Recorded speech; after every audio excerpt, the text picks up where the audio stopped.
సర్కార్ కళ్ళు కప్పి కోట్ల రూపాయల ఆదాయాన్ని బడాబాబులు దోచుకుంటున్న సంగతి మనందరికీ తెలిసిందే. ఏటా ఐటీ సోదాల్లో బయటపడుతున్న ధనమే ఇది.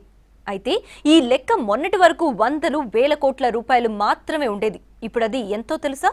అక్షరాల 1,00,000 కోట్ల రూపాయలు. ఇది ఐటీ శాఖ దాడుల్లో గుర్తించి స్వాధీనం చేసుకున్న నల్లధనం మాత్రమే. లెక్క పత్రం లేని 1,00,000 కోట్ల ఆదాయాన్ని ఇన్కమ్ ట్యాక్స్ డిపార్ట్మెంట్ ఐడెంటిఫై చేసింది. దేశవ్యాప్తంగా ఈ ఆర్థిక సంవత్సరంలో 1,00,000 కోట్ల నల్లధనాన్ని గుర్తించింది. గతేడాది స్వాధీనం చేసుకున్న నల్లధనానికి ఇది రెండింతలు. 2013-14లో దేశవ్యాప్తంగా 10,791 కోట్ల 63 లక్షల నల్లధనాన్ని ఐటీ స్వాధీనం చేసుకుంది. లెక్క పత్రం లేని మరో 90,390 కోట్ల 71 లక్షల రూపాయలను గుర్తించింది. ఇందులో 71,195 కోట్ల రూపాయలు కేవలం విద్యుత్ రంగంలో పేరు మోసిన వ్యాపార గ్రూప్ కు సంబంధించిందే కావడం విశేషం.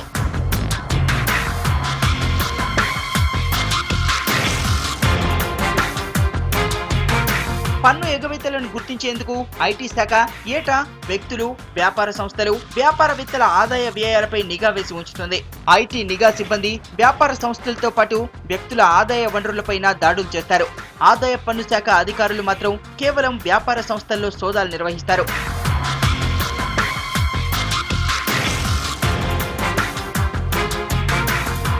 గత ఆర్థిక సంవత్సరంలో ఈ రెండు మార్గాల్లోనూ ఐటీ శాఖ గుర్తించిన నల్లధనం విలువ సుమారు 1,181 కోట్ల రూపాయలు. అంతకుముందు ఆర్థిక ఏడాది 2012-13లో ఈ మొత్తం కేవలం 29,628 కోట్లు మాత్రమే.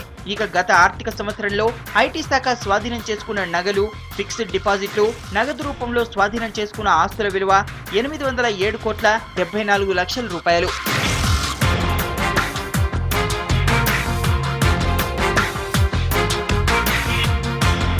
ప్రస్తుతం ఐటీ శాఖ ఈ సమాచారాన్నంతా దేశ విదేశాల్లో భారతీయులు దాచుకున్న నల్లధనాన్ని వెలికి తీసేందుకు ప్రత్యేకంగా ఏర్పాటు చేసిన బృందంతో కూడా పంచుకుంటోంది.